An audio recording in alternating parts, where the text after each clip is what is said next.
Hello, I'm Yulia Chernenko. I'm a game designer at Ovalcata Games, and today I'm going to talk with you about resting and camping system in Pathfinder Wrath of the Righteous. One of the main goals was to make it valuable, to make it affect your core experience, combat systems, make you think about how and when you're going to rest. Hunting and cooking was very important in Pathfinder Kingmaker camping mechanics.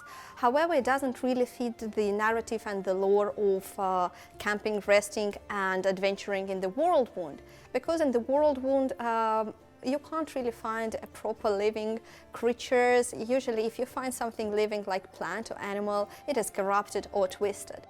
One of the new changes in Pathfinder Wrath of the Righteous is corruption mechanics. Corruption is something that haunts you, that make everything a little bit more difficult and will in the end punish you and decrease your power immensely. Corruption will affect your party, and it has 3 stages. The main idea was to ensure that the first stage is a little bit easier for you than fatigue. The second stage is a little bit easier for you than exhaustion, and the third stage is much worse than the exhaustion. This is basically the place where you don't want to be. Therefore, each time you're going to rest on the location, your corruption meter that you're going to see in camping UI is going to increase. However, how much it will increase will depend mainly on 2 factors. First factor is where you rest. Usually if you rest somewhere closer, on the areas closer to the Worldwound,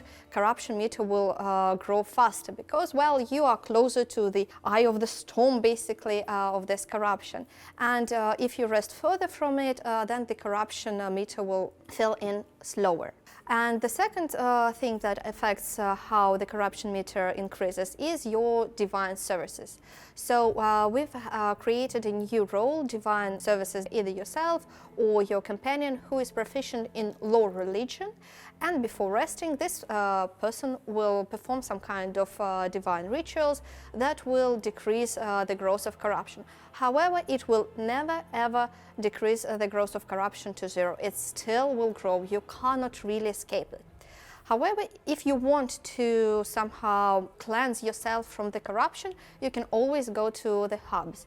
Basically, hub is a place or a safe environment. So there you have a lot of different clerics, different people who are very proficient in lore religion, and they ensure that all your corruption is cleansed. As well, they ensure that the whole city or the whole area is free from the corruption. An interesting way to decrease or not grow your corruption is to find, while you're exploring, you might find some divine points or remains, and you can cleanse them. So when you cleanse it, basically the corruption meter decreases on the same amount as it would have increased if you've rested here. Speaking simpler, it is basically a free rest. But you don't have to rest there. So the main idea behind this is obviously that the player don't rest after or before each fight, and you have to manage your spells, you have to manage your potions, you have to manage your party. Apart from corruption mechanics, a new innovation in camping and resting in Pathfinder Wrath of the Righteous is crafting of scrolls and potions. Now in your camp you will have 2 new roles, Alchemist and Scroll Scriber. Alchemist will be responsible for brewing potions, and Scroll Scriber will be responsible for crafting scrolls. Alchemists actually have 2 main responsibilities. One is brew potion and another is cooking. So for all who liked cooking in Pathfinder Kingmaker, don't worry, it is there, though we reworked it a little bit to suit the lore of the Worldwound. So you will need to purify your food before you start eating it. We based our crafting mechanics on Pathfinder tabletop rules. So before you can craft any potions or scrolls, you will need to have a certain feat. Certain classes and archetypes will gain this feat for free. So the alchemist will be able to brew potions, and let's say wizard will be able to scribe scrolls. So we've also added Brew Potion Mythic Fit that would allow you to craft potions up to the 6th level spell, which is very unique, and you can't really find any potions with spells of 4th, 5th and 6th levels. Another important advantage of crafting is that you can actually create scrolls or potions with the caster level of your crafter, and that might influence the way you're going to approach different battles. Scribing scrolls will actually allow you, for instance, to create a lot of scrolls for the whole party, and you can ensure that your party will annihilate every and each monster with this brutal magic.